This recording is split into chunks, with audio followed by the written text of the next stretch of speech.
This week to be closer to China. On November 12th, at a conference of experts and entrepreneurs on China's economy, China's Premier Li Keqiang stressed the importance of supporting the real economy, especially the private sector, and in particular small and micro enterprises, as closely related to the life of the Chinese people and as an important component of China's economy. What is the developmental history of China's private sector? 中国的民营企业也逐步的由小变大，成为中国经济的重要组成部分了。What are the difficulties the private sector face? 不仅是不能离开，更要壮大，给予更大的广阔的舞台了。China states it will unswervingly encourage, support, and guide the development of the private sector. What are the prospects of the private sector? This week, review the path of China's private sector to be closer to China.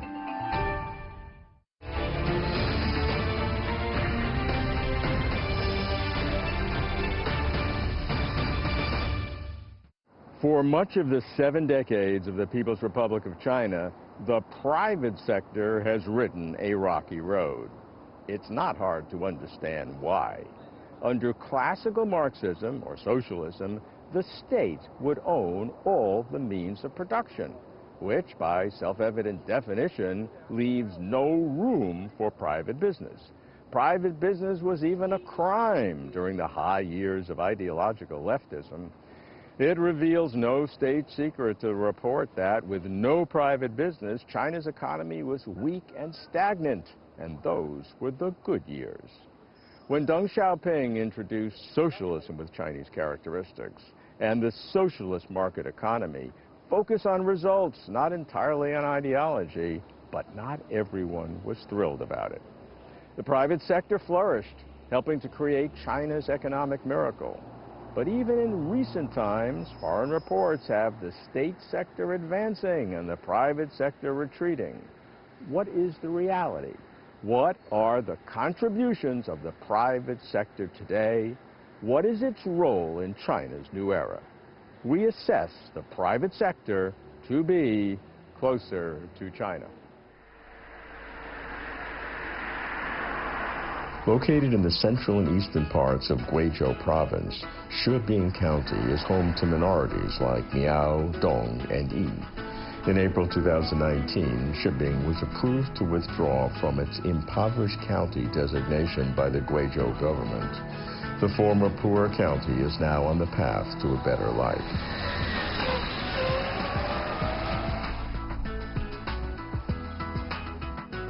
Huang Xiaofei is the manager of New Hope Liuhe Breeding Company, a subsidiary of New Hope Liuhe Company in Shibing.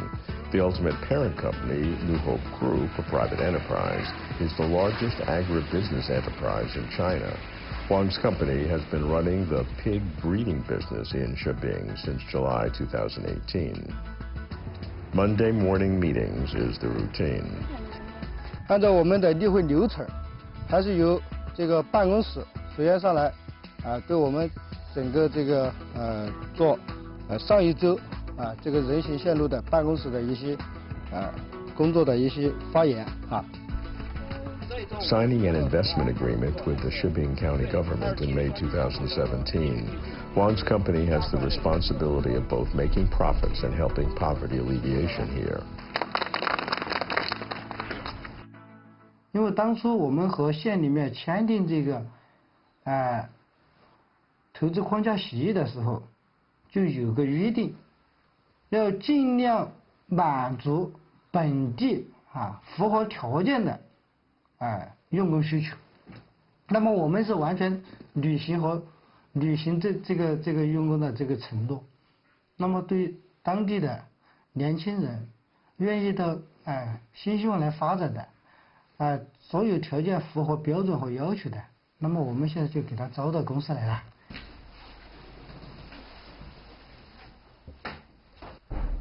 上午计划去杨柳塘镇，去拜访我们的这个党委副书记，然后呢，主要和他对接一下我们整个一期项目的附属设施，土地推进的一个情况。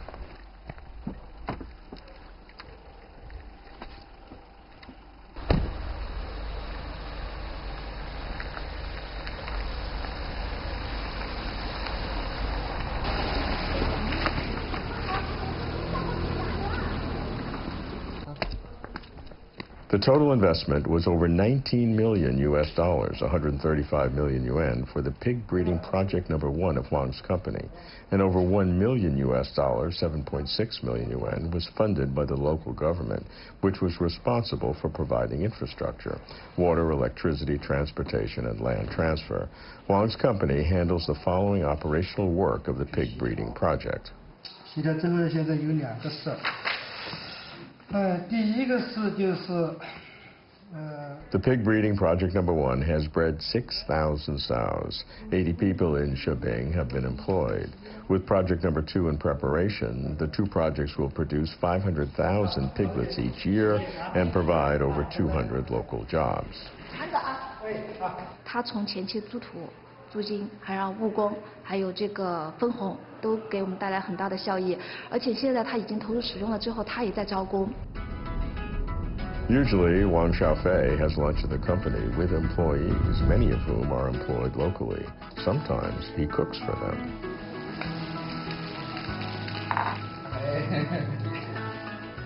They eat together like a big family.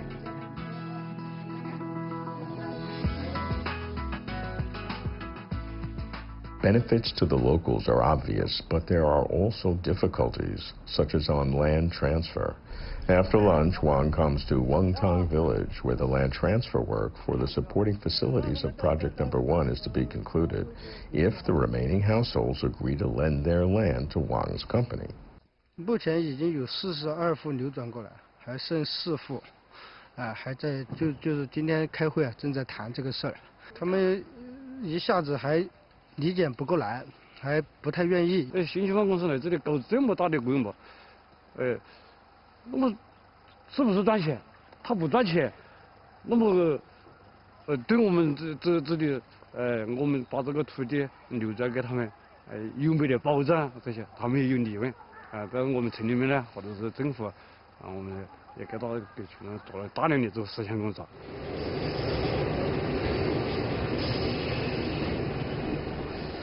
How do the villagers feel about Huang's company? 万一他公司垮了，我们的亏了，还是担心这些。Xu Youzhi's daughter-in-law works in Huang's company. 你反正你在农村干活的嘛，你有一个工作，有个固定收入，肯定要好一些。你做工得越大嘛，那越好了，把这些群众到时多找点钱，我肯定更要生活了，是吧？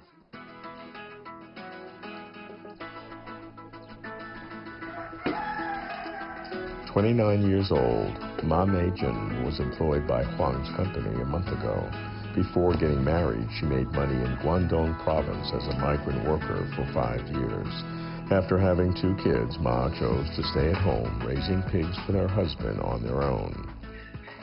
10头母猪，1头公猪，有100多头肥猪。那时候的猪价很低嘛，也不赚什么钱。刚好现在涨价的时候嘛，又有非洲猪瘟了。 就赚不了钱了，就倒闭了。 All was lost when the African swine fever raged, leaving the family with only a debt of over 40,000 US dollars, 300,000 yuan. 他也会去希望的，像我们每年还要还利息2万块，还要家里面的开销、生活了，都不够的，要2个人一起奋斗才会有希望嘛。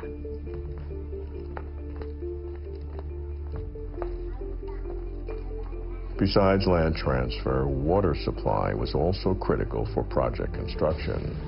Deng Xiaoping found the town government addressing water demand. However, the water yield of the well is far from meeting the demand.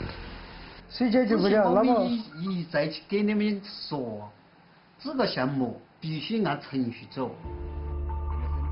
之前是这个施工单位和双井政府签的合同。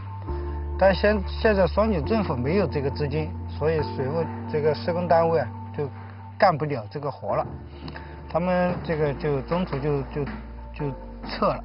现在水务局这边来找施工单位来重新招投标。 To promote the bidding, Huang needs to turn to the Shibing County Development and Reform Bureau, County Water Resources Bureau, and county government to coordinate relevant procedures and work.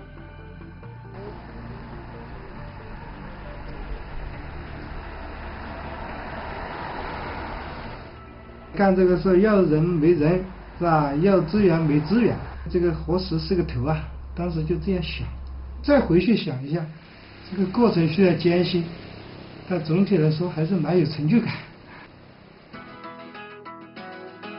Today, China's private sector contributes 50% of tax revenues, 60% of GDP, 70% of industrial upgrades and innovation, 80% of total employment, and 90% of the total number of enterprises. Private enterprises also participate in poverty alleviation. According to the All China Federation of Industry and Commerce, by the end of June 2019, more than 88,000 private enterprises have invested more than 100 million US dollars, 750 million yuan, in helping poverty alleviation in rural areas. To explore the remarkable development of China's private sector, I interview Liu Yonghao, chairman of the New Hope Group, and Chuan Zheju, former executive vice chairman of All China Federation of Industry and Commerce from 2012 to 2017. As a successful private entrepreneur, how would you describe the private sector's contribution to China's economy? Thanks to the past 40 years of reform and opening up, China's private businesses have grown from a tiny share to a significant part of China's economy, contributing to over half the job opportunities, tax revenue, and technological innovation, emerging as one of the most crucial drivers of China's economic growth. The attitude of the government toward private business has shifted away from giving it a try to making it a supplement to the economy. A further attitude shift is from thinking it is an important component of the economy to now giving unswerving encouragement, support, and guiding the development of the non-public sector. Despite its achievements, China's private sector faces challenges. Arguments such as, the private sector has played its historic role in assisting the growth of the public sector and should be phased out. On November 1st, 2018, at a conference with entrepreneurs, CPC General Secretary Xi Jinping reassured China's private sector by refuting arguments doubting or denying the role of the private sector and by reiterating that China would unswervingly encourage, support, and guide the development of the private sector. Even today, after development, discrimination still exists. That is why General Secretary Xi held the forum with private entrepreneurs on November the 1st, 2018, when he said that the private sector and private entrepreneurs are members of our big family. That plain language demonstrates how we look at private enterprises and entrepreneurs as a crucial part of and an indispensable force of the Communist Party of China and the socialist market economy. The private sector is not to die out, but instead be given a broader platform with further encouragement. The development of the private sector is determined at the primary stage of the basic economic system of the socialist market economy with Chinese characteristics.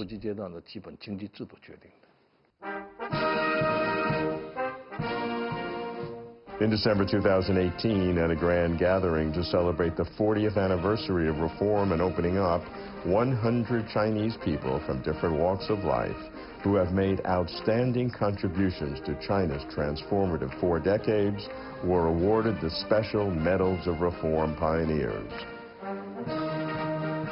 Private entrepreneurs were certainly included. Jack Ma Yun of Alibaba for his contribution to the digital economy, Pony Ma Huatong of Tencent for his contribution to the Internet Plus, and Liu Yonghao, chairman of New Hope Group, China's largest agribusiness company.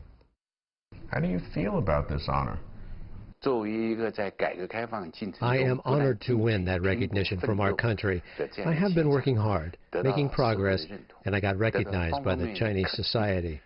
At the same time, as a representative of private entrepreneurs, I am delighted to see the private sector is growing into one of the significant forces in building China's economy. Coming up next, how did Liu Yonghao earn this honor? What is the story of his New Hope Group? Liu Yonghao's New Hope Group has nearly 80,000 employees and more than 600 subsidiaries in 30 countries, covering diverse businesses, food and modern agriculture, dairy, real estate, and chemicals. However, when looking back, it might be hard to believe that such a large enterprise began as a family-scale business. When reform and opening up commenced in 1978, it catalyzed great vitality in China, beginning with rural areas. You started your business in the early 1980s, right after reform and opening up began. Could you look back and share your entrepreneurial stories? By 1982, specialized households were rising in rural areas. The government encouraged farmers to advance economic growth by setting up rural enterprises. We applied to raise quail, pigs, and chickens in the rural area. Our request was approved, and we built our own factory in the countryside. That was our second try at private business. In less than 5 years, our factory became the largest quail farming enterprise in the whole world, with over 10 million in profits. All startup companies, no matter how successful, have faced challenges, difficulties. Could you share some of your stories? Back then, the Cultural Revolution was just ending, and many people still had a lingering fear. People believed that I should cherish my job as a teacher in a city and not run some irrelevant business, suggesting that rearing quail was not something that I should engage in by ignoring my proper occupation. During the process, we indeed met with numerous problems and difficulties. What should we do without funding? We sold our watches and bicycles to raise 1,000 yuan, about $150 as startup capital. We applied for a bank loan to grow bigger. However, the bank found our request odd. How could government-funded banks for state-owned enterprises grant loans to individuals? It was utterly impossible. With no other means, we could only borrow money from relatives and friends. In those days, individually owned businesses was not a nice term. Nonetheless, starting from scratch, in 5 years' time, Liu Yonghao and his brothers made over 10 million yuan, an astonishing success at that time in China. They had larger ambitions. Right at the peak of their quail business, Liu Yonghao and his brothers entered the pig feed business, which formed the foundation for today's agribusiness powerhouse, New Hope Group.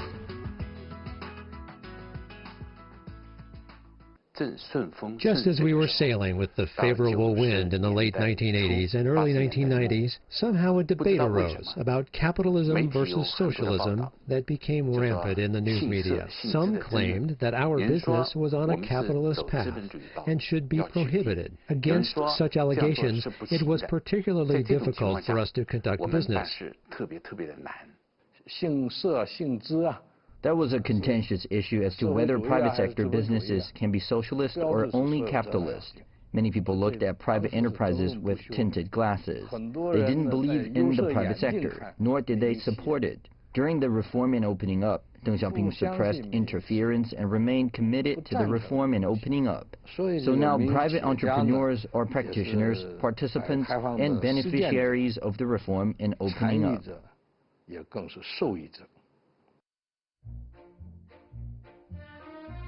Later in 1992, the 14th CPC National Congress established the socialist market economy. Then, the third plenary session of the 14th CPC Central Committee stipulated that the non-public sector is also an important part of the socialist market economy. Private business embraced the golden opportunity.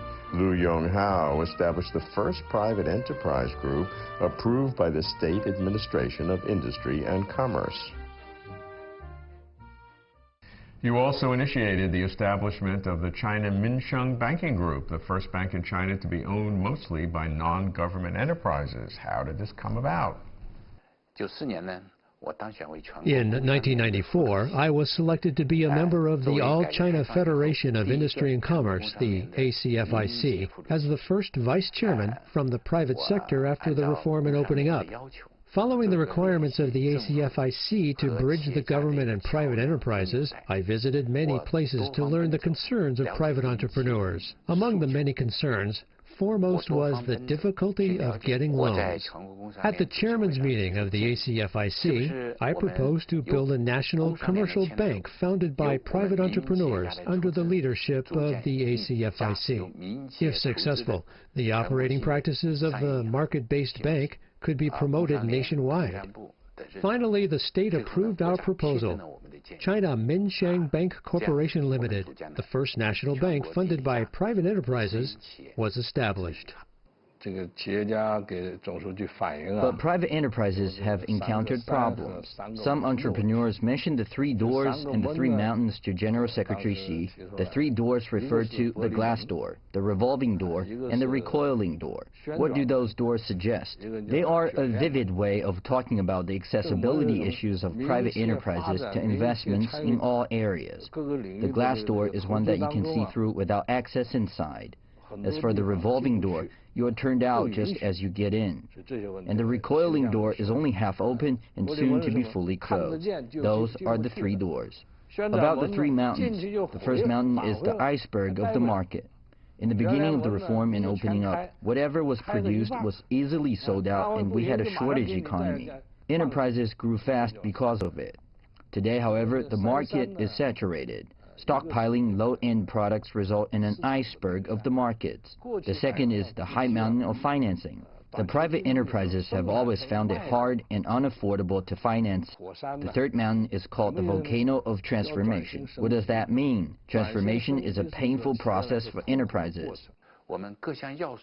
Today, the cost of all the factors of production are on the rise. However, the products we manufacture have not seen a price increase, instead a decrease due to excessive supply. That poses a tremendous challenge for the enterprises of conventional industries. The challenge lies in that profits are getting lower and export is also affected due to complicated external and internal environments. What should we do in such a situation? Transformation of the private sector enterprises is definitely the answer. Talk a little bit about President Xi's involvement with the private sector. What type of engagements has he had? A typical example is that private sector entities are allowed to hold a controlling interest in state-owned enterprises as a part of mixed ownership reform, which used to be unthinkable. Social capital was allowed to set up private banks under certain conditions. Furthermore, General Secretary Xi has repeatedly talked about protecting entrepreneurs' personal and property security, which is also critical. General Secretary Xi has also pledged to ease tax burdens for private enterprises by implementing a series of policies that the private business owners widely acclaim. Those policies are seeing positive results. Through tax reductions and exemptions, plus the government's surrender of profits, private businesses have enjoyed tangible benefits. The financial staff of our group has calculated that we may save more than $42,580,000 US per year thanks to those tax reductions and exemptions, plus the cancellation or exemption of administrative fees. The policies of our government have promoted the development of private enterprises. In the 2019 Fortune Global 500 list, the number of companies based in China reached a record 129, exceeding for the first time the number of companies based in the U.S. Among them are world-renowned Chinese private enterprises, Huawei, Alibaba, Xiaomi, Tencent, etc.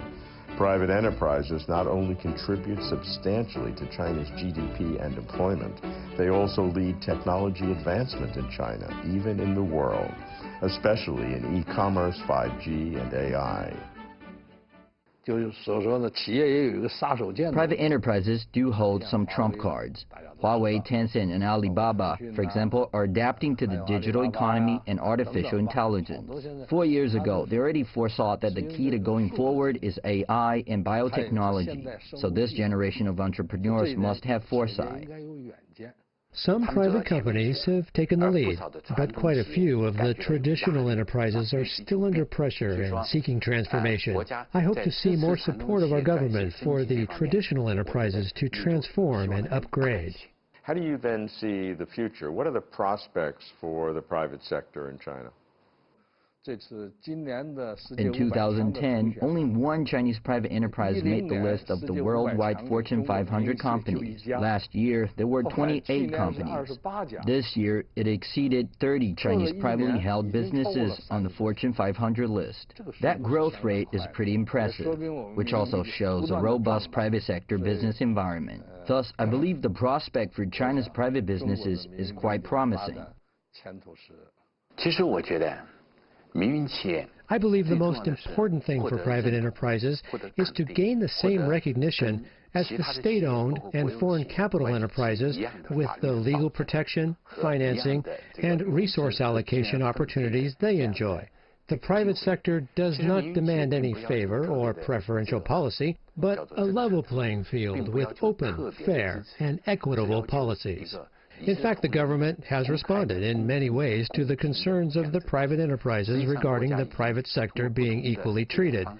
The government proposed to unswervingly encourage, support, and guide the development of the private sector. However, it takes time to implement. In a big country with multiple levels of government authorities, different interpretations may emerge. Some say we have good overall policies, but they are often undelivered at the grassroots level. I hope local governments will fully implement policies of the central government to treat private businesses in an equitable, fair, and open manner. Historically, the private sector and reform and opening up policies reinforced each other. Recently, President Xi Jinping's meetings with private sector leaders were high profile. That was no accident. Never before was the full text of such an event made public. It was like a bright green neon sign announcing that private entrepreneurs should feel reassured. China's leadership supports the private sector, backing it with favorable policies such as directives to banks to lend to private companies which have been starving for growth capital. Private companies are now allowed to enter more industries as the negative list grows shorter. Private companies can now own equity in state-owned enterprises, SOEs, even in some cases gaining a controlling interest, which used to be unthinkable. Yet, to be sober, we have heard promises to private businesses before, and still there is discrimination. A bank executive is still more likely to be reprimanded for a non-performing loan made to a private company than to an SOE. One must ask, what makes this round of promises different? The answer must be President Xi. He has his personal credibility at stake. While China states that it adheres to public ownership as the mainstay of its economic system, multiple forms of ownership are encouraged. How this all works for productivity and efficiency is a work in progress. That's closer to China.